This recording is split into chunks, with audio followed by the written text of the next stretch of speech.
we finally got the update, guys, which is incredible. The Saturday Night Live current update stars. Yeah, listen, we've had Michael Che, Colin Jost, Aykroyd, who's a big update guy. We've had Tina Fey. We've had Colin Quinn. We've had Kevin Nealon, who's update guy. Dennis Miller. Yeah. Love update. It's such a fun part of the show. And we get Jimmy Fallon too. Sorry. Yep. Oh yeah. Some of the inner workings of update and what it's like being on update versus hosting update. And Michael Che has a Eddie Murphy pillow in the background. We do joke about. Right. And I told an Eddie Murphy story and I didn't even know he had the Eddie Murphy pillow. I saw the pillow, that's why. But it was in the background. It was like they couldn't have been nicer couple of fellas. And they're really humble. I mean, I think they're still earning their way. They feel they are. And I think their chemistry is great. And they're killing it on SNL. Yeah. They've done a great job. They have a big following and they have a big show coming out on Peacock. We're going to talk about that's going to be tomorrow night, looks like. So that would be September 12th, correct? Yes. Michael Che and Colin Jost, New York After Dark, and Peacock. We're going to do a live show. It's going to be a lot of fun. And we get into all the ins and outs of the show. So let's get right to it. Here they are.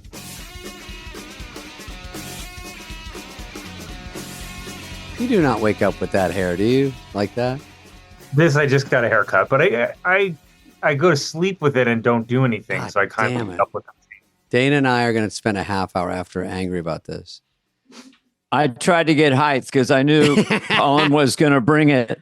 I got a lot of product here and wanted to get height because I knew you were going to bring it. So I have 18 different sprays and lotions and ointments. There's fillers, lotions, sprays. Do you wash it every night? Like, do you wash it every night?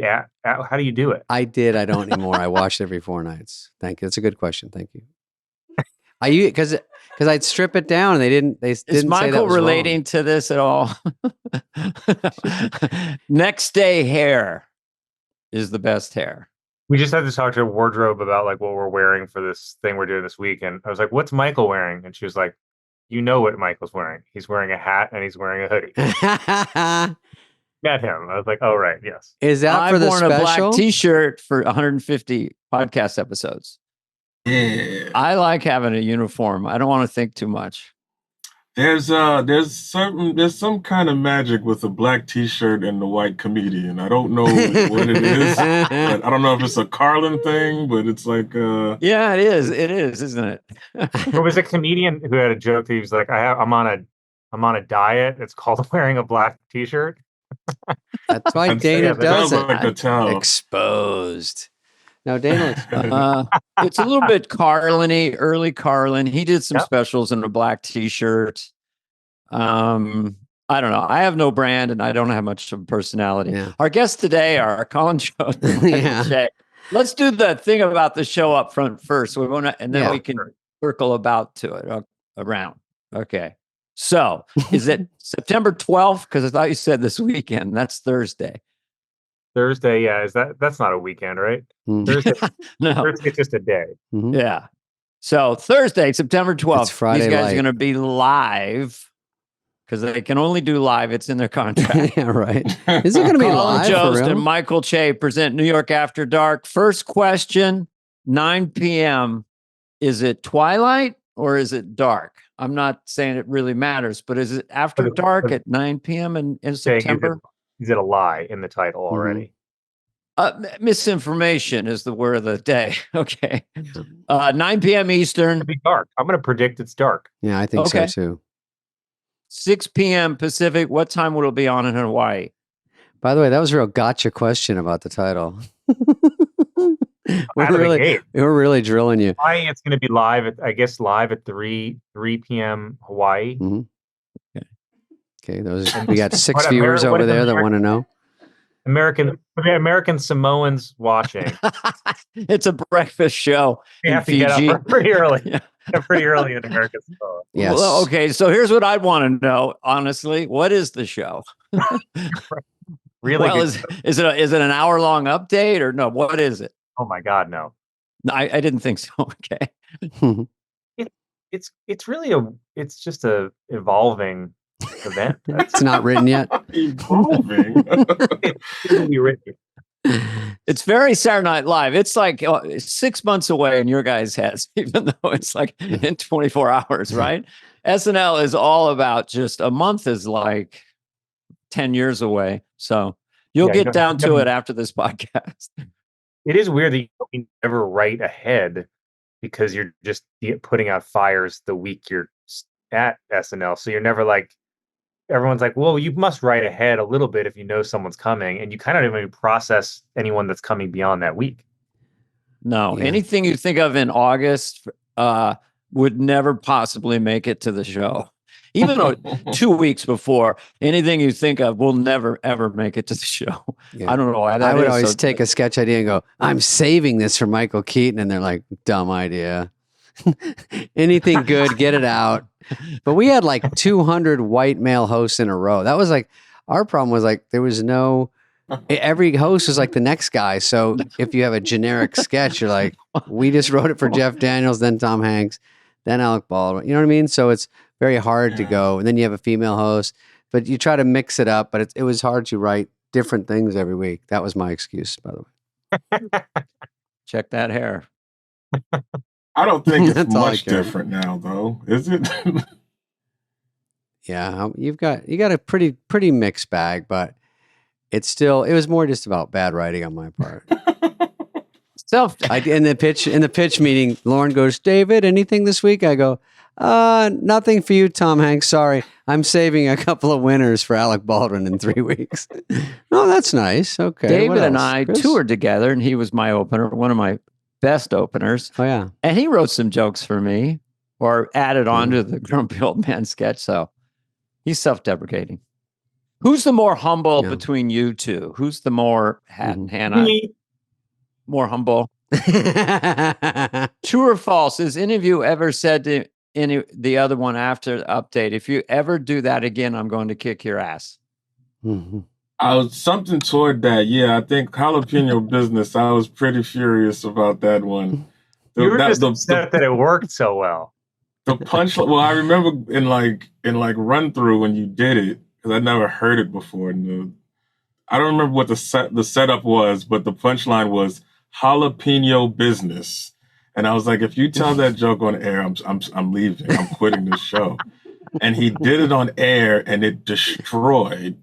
And I was so frustrated. I was so frustrated. I was like, I don't even know what we do anymore. I would have honestly cut it if it wasn't so upsetting to you. And then I was like, I'm definitely doing this joke. Can we know what the setup was, or is it what is the controversy? Do you remember? I'd rather not know. But you do not have to. I honestly don't remember at all. But it crushed. It was. It's a funny punchline. No matter what. Yeah, it doesn't need it. You could say it without context. Have you guys ever hugged each other and said, love you, bro? Okay. Yes. Well, one says yes, one says no. Well, yeah, it was definitely, it was definitely a one-sided hug if it ever happened. Have you ever said, oh no, here comes Sarah Sherman sliding in again? Yeah, maybe once or twice. Is it a Sherman week? Yeah, it's a Sherman week. It's so funny when people are like, oh my God, she's really like going after you. You know, you're like, I mean, she is, but it's so clearly a joke. Yeah. It's like, is everything okay between you and Sarah? You're like, yeah, if it wasn't, it would be crazy. They're like, but she said you're leading the new Nazi party. And you're like, well, that was sort of a joke, I think. Yeah. Why are they looking for someone? Where is it coming from? I like everything I'm hearing so far. Is that one of your sponsors? One thing I find interesting, just watching you guys casually and wondering, because I feel like when I stepped off after 7 years, my final sketch was the best I ever was, as far as just being out of my head mentally. And it seems like you guys, at some point in the last few years, got so loose, and it's really fun to watch. I don't know, the way your interplay and the way you make fun of each other, or when you surprise each other with jokes. Yeah. Do you think the 10 years just kind of wears you down into such a relaxed state and confidence, right? That's my overarching question. I'll be quiet now. But no, first of all, thank you. But also, like, I think everything that could possibly go wrong has gone wrong. So there's kind of nothing left to be afraid of. In that way, like, it's kind of like the confidence of being so bad that how much worse can it get kind of thing. You know what I mean? But it still gets like, you know, it's still SNL. So it's still nerve-wracking, but it's a lot more fun when you realize there'll be another show next week and we're just having fun, you know. There were at least a good 3 years of feeling like it was bad or not working or I certainly, like, personally feeling like I was trying to find it or figure it out, and everyone's seemingly not into it, and you know, feeling like and not knowing if you're going to get fired every summer for at least 3 years. So once we got past that existential dread of doing it and whatever, then it started to get more fun. Certainly for me, I felt that way. Is there something when you are replacing someone that you feel like the audience is mad that you're there, or they're just not ready yet, and you got to sort of win them over after a while? Yeah, totally. I always feel like it's like the stepdad effect. It's always like, it doesn't matter how good you are, you're not dad to them, you know, and then you kind of stick around for long enough that they start to kind of just know you as the job. Kids. Yeah. They call you dad. There's always new kids. Yeah. Remember the Gilbert Godfrey thing about the coming in, because he came in 80, right? Like after the first cast left, that he was like, imagine at the height of Beatlemania that they were like, we're replacing the Beatles with these guys. And he's like, that's what it felt coming in as the second after that first SNL cast. That was pretty grim. And then they got Eddie Murphy. right, yeah. Was Eddie with Gilbert? He came in a little bit later. The show was going on, and then Eddie kind of came in as a feature. I was in New York at the time, and I knew a guy who'd seen. He said, "You got to see this kid, Eddie Murphy, at Comic Strip. You know, he's crushing. He's a baby. He's in a crib. Come see." I go, "Really? How good is he? I mean, come on. He's no Dan Aykroyd or something." You go, "No, you got to see this kid." And then boom. Let's ask Michael's pillow. Is that Eddie on your pillow? Turn to the right side too. That's kind of dope. I've never turned to the right side in a Zoom in my life. No, I'm always like, or on Update when there's a graphic, I'm always like, here. No,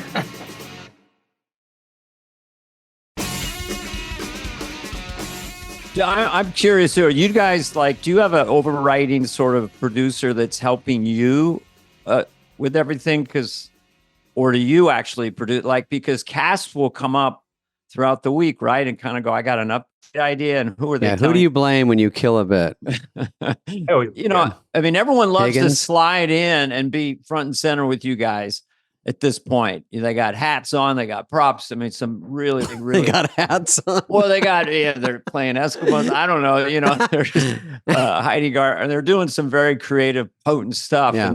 And you guys are very good at playing straight to them. But do you have? Is there a political environment about that? I feel like the closer to the end of the season, the office gets more and more crowded. You know, like when the season's about to end. But yeah, I think it's pretty. I don't know. Sometimes we're like looking for them. Sometimes like there's times where like we don't have features and we don't understand why. Like there's like 2 or 3 options that we have to like send a reminder, like, hey, if you guys got like features, let us know. But Bing. Yeah, it's always kind of tricky. You got to ping them. Have you ever had no update features? We did last year. Remember, we had an oops no features, whatever it was. Oops no features. But that's because it got cut, not because we didn't have them. Yeah, it got cut at dress, so it was just we went straight through for whatever it was, like 8 to 10 minutes or something, and it was kind of a fun, different energy to because we'd never done it before. It was kind of fun to feel out. You're like, I've never worked 12 minutes straight in a row, but I did it. When I would do features, and if there was no Adam doing a song, there was no Farley going, I says, and I'm like, oh, I'm the only one. Oh, thank God. And then you get cut. You're like, what the fuck? This is the only time I thought I was I was the only option. You went with nothing. Yeah, it's horrifying. Because you guys, I guess, have never been a guest on an Update.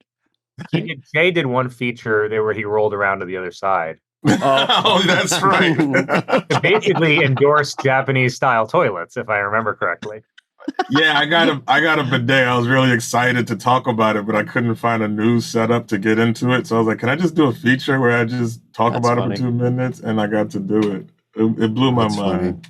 That is hilarious. I mean, it is interesting because it's a little bit like rodeo, because you're in there in your chair. Maybe Chris Rock's ahead of me or something, or someone else. And then they go out of the chute, that you make a left turn, and then it's 20 million people, all that. And then you come back around. So it's the last time I did Church Lady, I think, is with you guys and Colin. It's where I'm in the chute, and then you roll out. The chair is actually rolling. And then you hear meow. Then the crowd goes. First you wait for all the the love, and then and then you deconstruct all the goodwill. But it's nerve-wracking coming out there. Is it more? Was it even when you were on the show more nerve-wracking to come on Update than to be in another, like a regular sketch? Kind of, only because of that waiting. And then Dennis Miller's out there, Christ's sakes, who invented the lemonade pitcher, all right? And he's crushing. And you follow it on the cards, and then they wait, and then they push you out. And so the audience doesn't see you, I think, at home, if it's still this way, where they go to one shot, but you're still out there.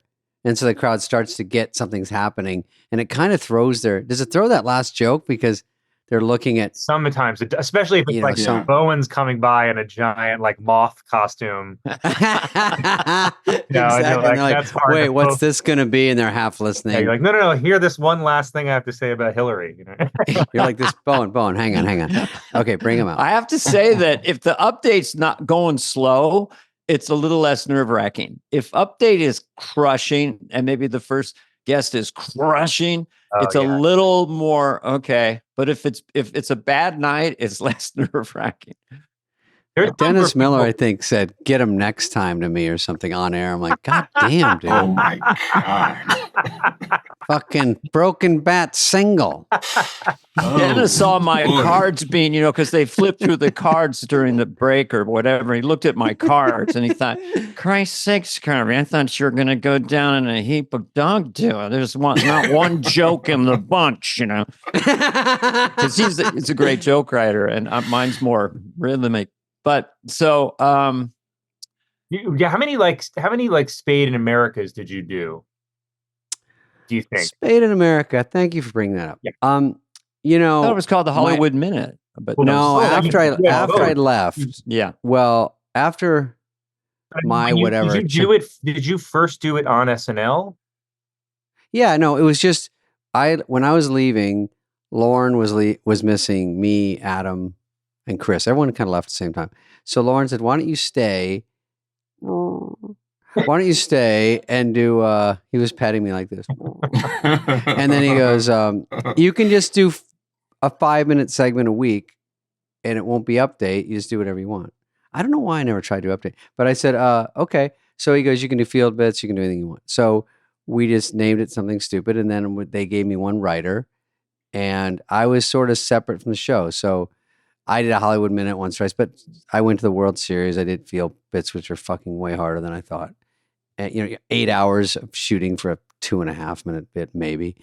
And then came back, and then that was Will Ferrell came in and those guys. So I sort of overlapped with them, but I didn't really get the same bond I had with the other guys because I wasn't really doing sketches. I was just on the road and doing stuff. Okay. That's a good question. In my memory, I'm trying to remember what because I remember watching those, but I don't remember what the timeline was. That it felt like it was. I saw, I knew it for years really well. Yeah. It may have only been for like a year, right?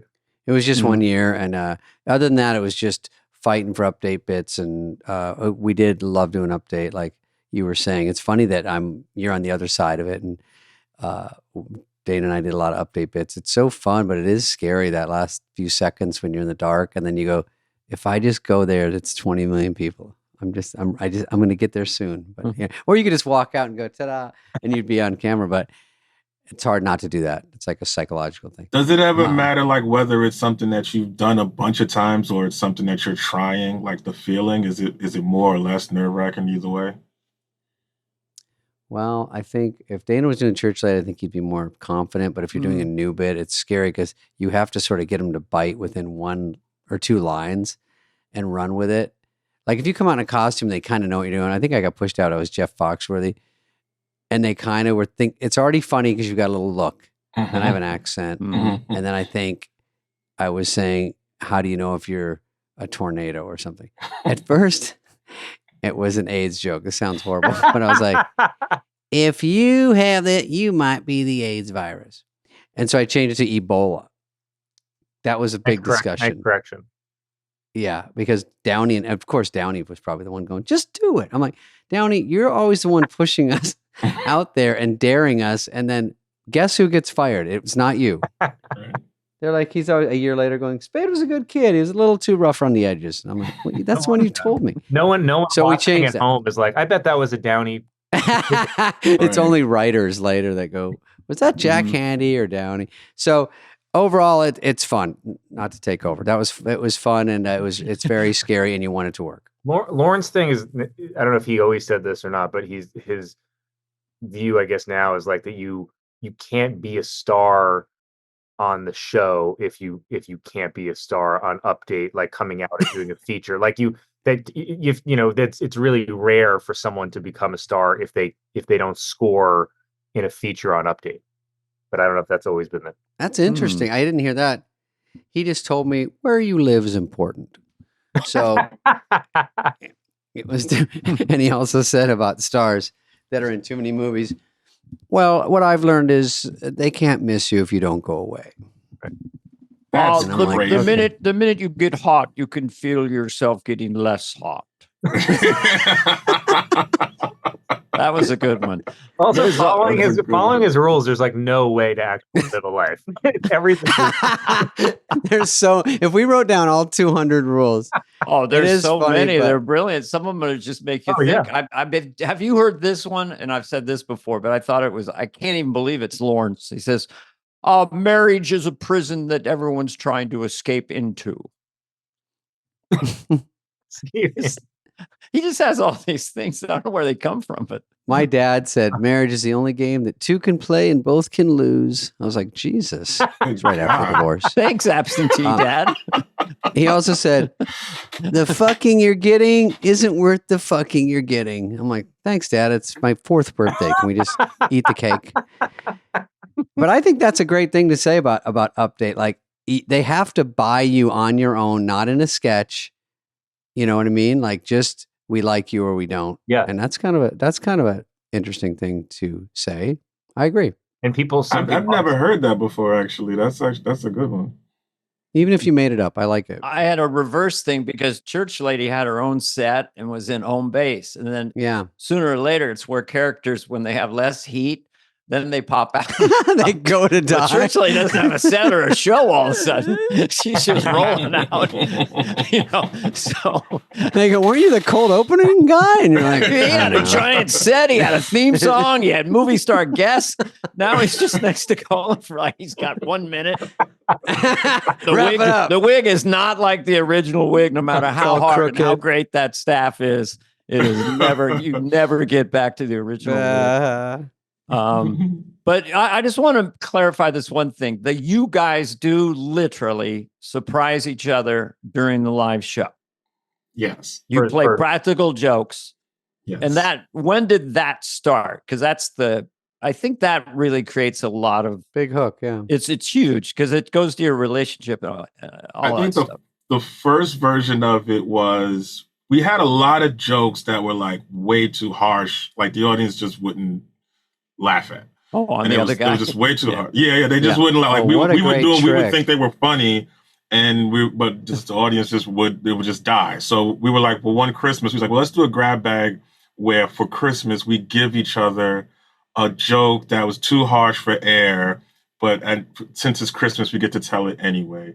I think we did that, and the jokes that bombed killed for some reason, just because we offered that. It's so great, sort of new life. Yeah, so then Colin was like, "Oh, wouldn't it be funny if we just did like a joke swap where we wrote jokes for each other, kind of just heightening the game?"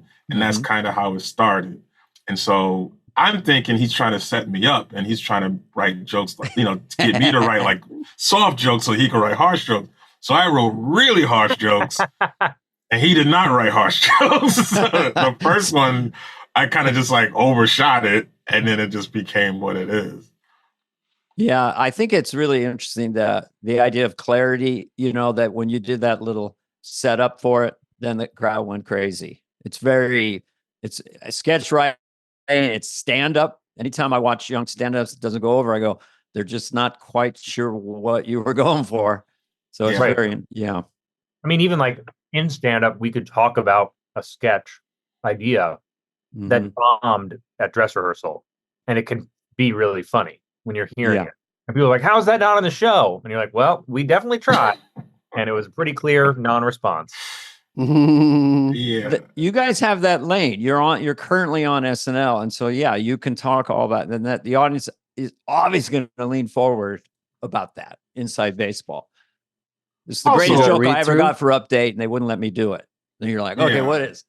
Exactly. And it's also too like that version of the sketch is like 15 seconds as opposed to 4 minutes of script. Oh, you're right. So it makes it a lot cleaner and faster. A lot of times it's just one joke, and then we kind of stay in there too long. But for the joke swap, once we kind of figured out that if we just offer up the context of a situation, then almost anything could work. Then it just became like, well, how far can we go and just have fun with it?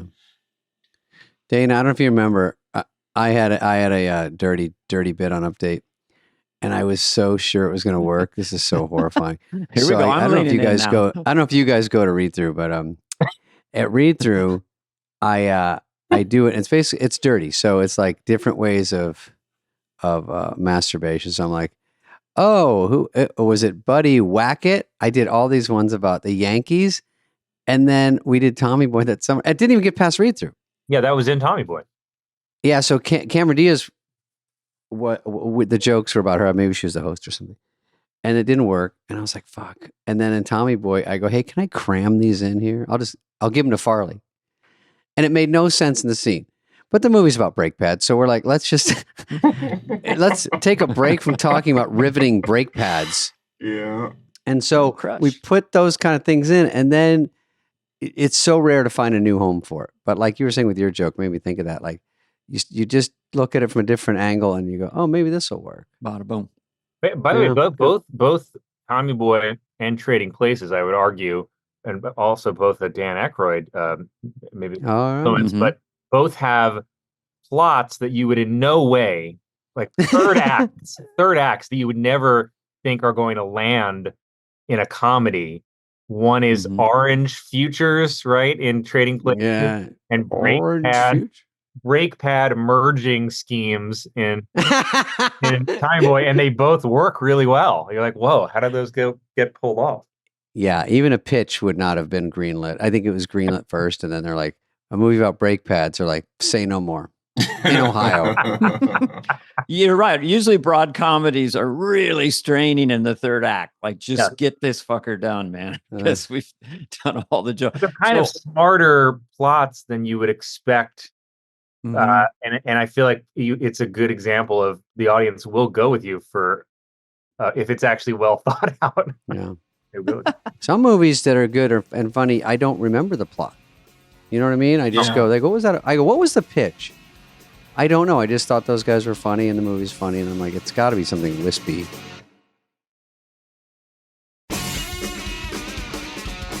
How do you guys deal with, like, sort of where the edge is? Like, you can't make Tropic Thunder today, right? I mean, maybe today. I think you can. Do you find the audience is looser recently in a way as far as jokes that are a little outside the lanes? Is there kind of a...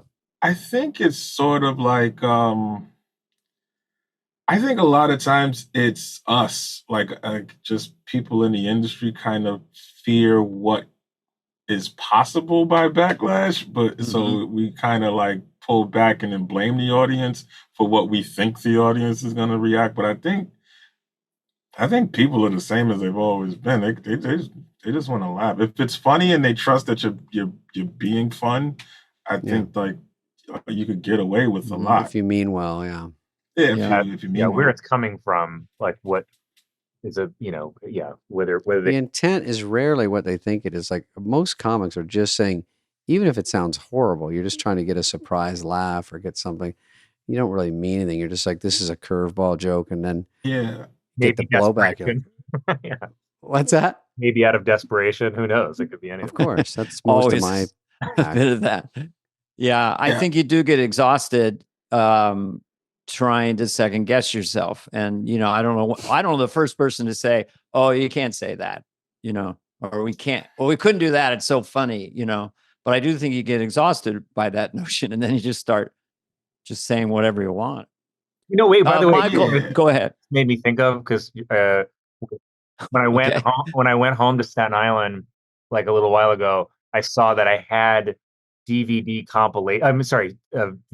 compilations of SNL from the period you guys were there, and that it's so crazy that you were in it. There was a special called "The Bad Boys of SNL." Do you remember that? A VHS. That was Spade. The Bad Boys of SNL, and I feel like that was what Spade, Rock, Schneider, Sandler, Farley. Yeah.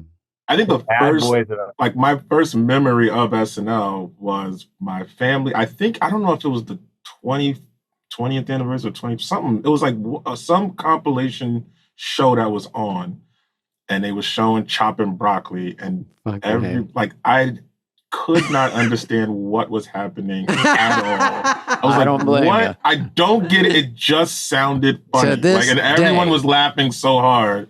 I was like, it must be great because all the older people are laughing. People ask me they send me broccoli memes. Show Dana. I'm like, I get people mentioning that to me more than anything else, and I have no idea why. I only did it once. I've never seen my family laugh. That was your first. That was your first show. That's crazy. Really? He came out of the gate big. I had Church Lady too. Church Lady was the last sketch during Dress, and because everyone thought it was going to bomb, including me, and then it killed. It moved up to and then that came out. Yeah, I got a freaky lucky first show, but we only had like 6 cast members then. Everyone got to do a lot. Whoa. Chopping so, like a hat. For just a second, because everyone listening to our podcast, just how did you guys, I know you've been asked this a lot, get on SNL, your little path there. And this is the final time you'll be asked this. So we'll never ask you again. You can make it. I did stand up. They saw me. Boom. It doesn't have to be, but you can pick that one. We're in our office, but I'm in my dressing room and Shay's in his office on 17. Have you guys have a lot of people done it from the office this year, or is that a rare? I thought you were on 17th, but the dressing room it's kind of like, have you had it painted? That's your dressing room? Fancy. You got a little round window, or is that a prop? What is that? What's that termite doing back there? Some kind of a lot of woodwork. The size of his dressing room is disgusting. You don't have a big one, do you? I have we shared a dressing room for, I don't know, the first 5 years, but then COVID happened. We couldn't. You see that deep corner in his dressing room? He's not at the other end of his dressing room. You see that deep corner he has behind him? Holy shit. He's in a huge, he's in a suite. Look at this. He's in a suite. Look at this. I've never seen that. Where it's like Will Smith's trailer or something. It's holy shit. You have your own bathroom. He has his own bathroom in his dressing room. No. That's it. Yeah. It's only your own bathroom? It's always flooded. It's literally you're just the damp. Colin Jost has Will Smith's trailer on Hancock. I was like, what are you doing in there? He had a double decker, I think, on that one. On Hancock. That's a good Isn't that one? I like that movie. I did too. It's a great movie. It's very underrated. It is. Yeah. Jason Very Bateman. underrated. So where's your? We had Bowen on recently. Where is your guys' headspace right now? Just you're still like the premiere is so Who cares? 2 weeks from now. I'm not even gonna think about it.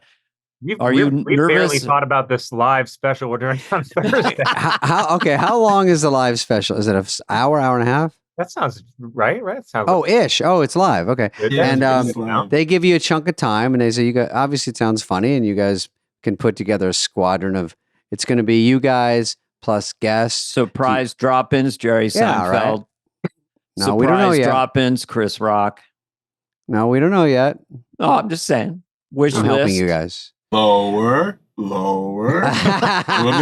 Sobel. Kidding, Barry. Maybe you've seen this next guy on TV, even though he hasn't been on TV yet. He's not that good. This up-and-comer has been making some noise at the Comedy Cellar. It's his first time on television. You're going to break some people for their debut? Yeah, hopefully. Yeah, that's interesting. Okay. I would love when you go to the Comedy Cellar and they clearly didn't know who you were, and they'd just be like, half-hour Comedy Central. You've seen them around. You're like, wait, premium blend.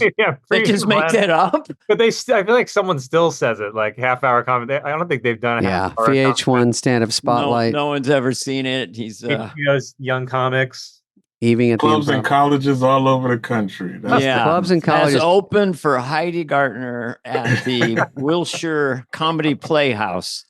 Dana would be bad at this. When you go, I was at the Comedy Store the other night. They're like, hey, right before I walk out, I always think there's like an MC and they go, oh no, by the way, and I'm walking up, they go, you bring up Bill Squankmeyer. And I'm like, who? What? And then I go up and I'm like, the whole time I'm stressing going, what was his name? What? Yeah. And I have no credit. So I'm like, this guy, what are you going to say about this fucking guy? Always killing right and left. He's the talk of the town. He's the talk of the town. I'm not even going to say his name. You're going to freak out. Here he comes. He'll tell you. That happens to me during like warm up. Like I got to do warm up for the show. Yeah. And sometimes I don't know the music guests, or I don't know. I don't really remember what their names is. And I'm like, what the fuck is the name of that band? It's some band I've never heard of, and I probably will never hear of again. But. Hot House Flowers. We would go through the bands and we would guess ahead of time who's going to stick around. I'm like, Nirvana, no. Pearl Jam, no. Eagle Eye Cherry, yes. Eagle Eye Cherry. That was when I hosted Eagle Eye Cherry. And it took me so long to realize that Eagle Eye Cherry was just a person. Yeah. Like a band, because I never kind of knew, I just thought it was a band. Not Colin. You gotta have a cool name, man. Eagle Eye Cherry is a cool name. Wasn't quite enough. And it's a birth name, right? Is he an American Indian? I don't know. I don't remember enough. During the band, I go, here comes Eagle Eye Cherry, and then I run off and they rip my Velcro suit off. Hey, we should say this is on Peacock. Yeah. Oh, we should. Yeah. Yeah, Peacock and Peacock. Yeah. We only have a few more questions. It's a great name for a streaming platform. The gentlemen from Peacock are on ready to talk. Why don't we just call it Big Cock? Get more numbers. And then you go, Lorne, where will we do this fun special? And he goes, Peacock, maybe? Peacock? We have a deal with Peacock? I have to say I love it because I can't stay up that late, but I love watching SNL at 8:30 in the West Coast. Yeah, that's right. I mean, that's been what, like the last 4 or 5 years? That's for the oldies. That's us. It hurts what we're allowed to get away with too, because a lot of times we'll have like dirty stuff and they'll be like, well, we can't do it because we're on at 8:30. And you're like, oh, really? That has changed. Like 8 o'clock. We're like, we didn't choose that. Yeah, our standards is like way worse now. Even a live streaming platform has standards that not for SNL. Being SNL because it's at 8:30. It goes by the standards that are on the West Coast. But it's only on Peacock. It's not on NBC at 8:30, right? No. The SNL, like the regular SNL, is on NBC at 8. Oh. At 8:30. Oh, okay. I'm just doing it. I'm getting it on Peacock. I didn't know it was actually on Channel 4. Oh, Dana thinks his laptop's a I don't time watch machine. I'm always on live streaming, I gotta say. Yeah. What application do I push? I don't like all these channels. We didn't have a channel. We didn't have a TV. We didn't even have a life. Dude, try watching football. I have 85 Grumpy Old Man pay 2024. services. I'm going to do that. Yeah. You're going to do a lot. Dana's going to drop by this year and just run around, do like the hat trick. He's going to run and do update. He's going to go to a monologue. He's going to be with the music guest. That's exciting. Are you guys excited about 50th? 50th is going to be fun. Yeah. Just to watch. Well, I'm a little, I'm slightly anxious for the show because the 40th was so fly by the seat of your pants, and it actually worked out that I feel like the fear is like it's going to be,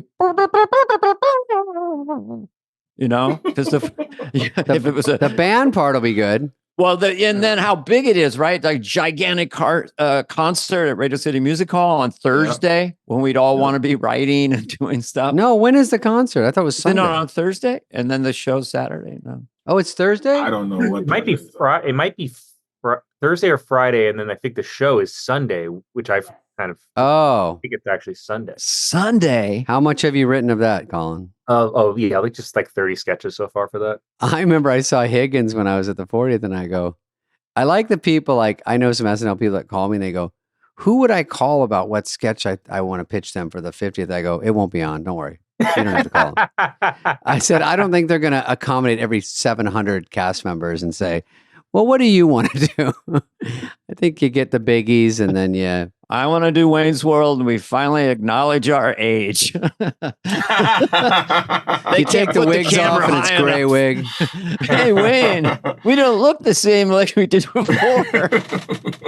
I'm 80. And I'm just all a dream. I just got pubes. They're gray. Look, Wayne.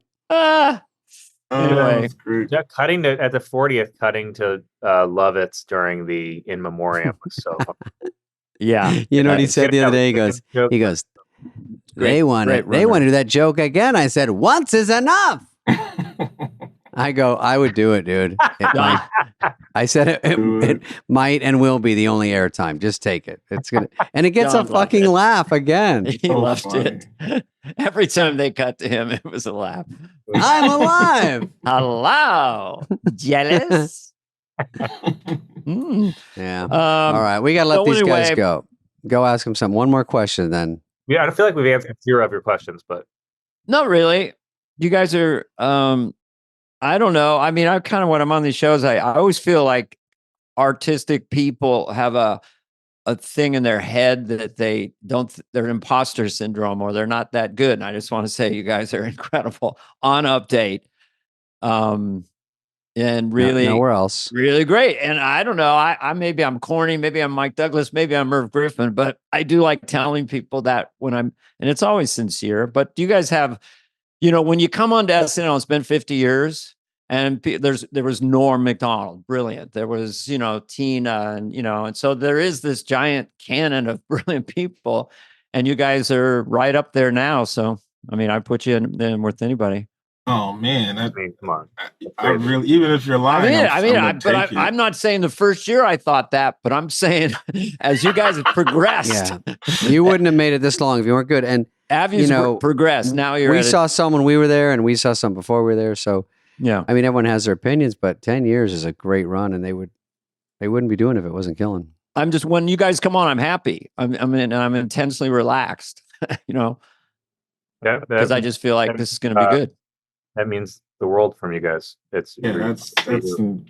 Part of why we're doing it now, why we even thought of it a thing to do. So I really appreciate it. Well, we don't mean to embarrass you, but no, I don't say that to every guest, right, David? I don't say that to everybody. You do not. We haven't had an Update team on in a while, but you have not seen it.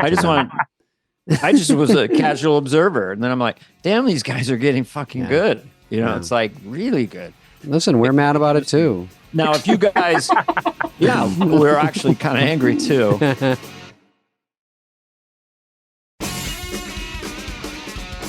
What about Colin's foot? Is it okay? Yes, it's totally fine. It's coral mites. Yeah, I've had them. A bunch of antibiotics, and then it's. I mean, there's probably a bunch of scars, but it's totally fine in terms of I have toes and stuff.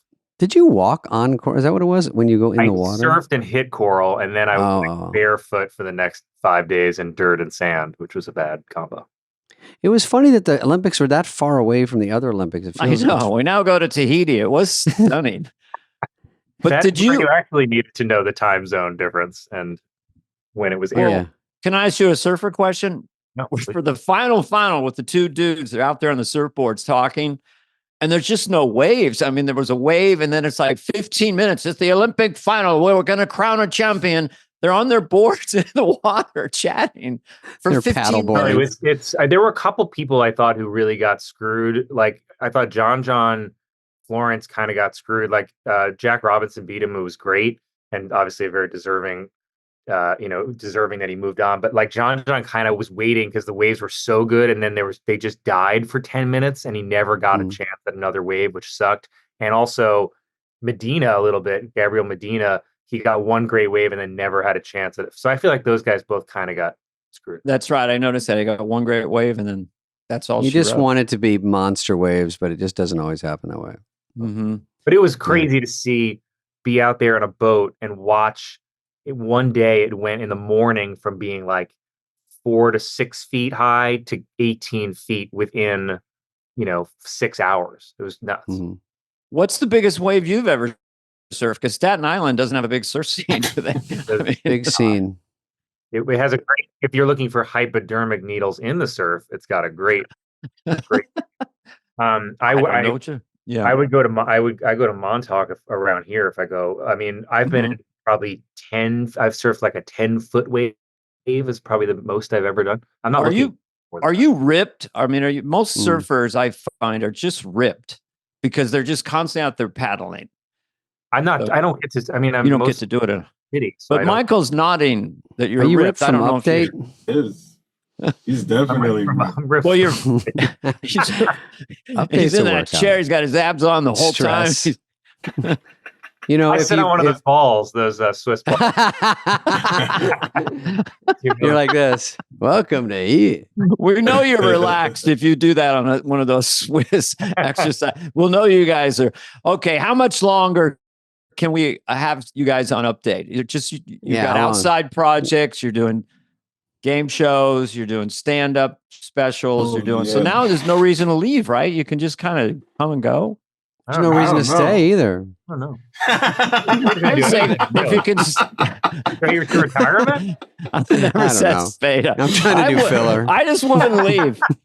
Okay, I just wouldn't leave. All right, let's give a last plug to this gig we got. Last plug. Peacock, September 12th, Thursday. Colin Jost, which I think Michael is tomorrow. Che present New York After Dark while it's twilight, 9 p.m. Eastern on Peacock. And on NBC or just Peacock? Oh, we think it's just Peacock. We think it's just Peacock. Check your local listings. You guys are going to be saying, "What the fuck?" And this next fucking guy, right? Yeah, this motherfucker. This motherfucker. Some people think he's good. I don't fucking know. Bring him up. Didn't you get bad intros in the day? I mean, I used to get the worst intros. Some guys think this guy's funny. I don't know. Maybe I don't get it. Yeah. What about a college where you go and they're like, we're going to introduce you, and then they read a whole bio? I do that. I always go, that's a corporate gig. I go, hey, thanks, Jim, for reading my Wikipedia page. I start with the fucking name, too. They're like, please welcome Michael Che, who was on Saturday Night Live. Like, oh, wait, what? So people should know you guys out there doing stand-up all over the place. Michael's you did your special a couple years ago, or you probably do for another 2 years one. ago. Yeah. Fill it up. I'm trying to figure it out now. It's just, like when the SNL season starts, it just it's hard to get consistent stage time to where you get really sharp. So every time I get a little better, I feel like I get a little worse. So it's like, I don't know when I'd be able to do it. Maybe winter break. And Colin, you were playing Vegas with people recently?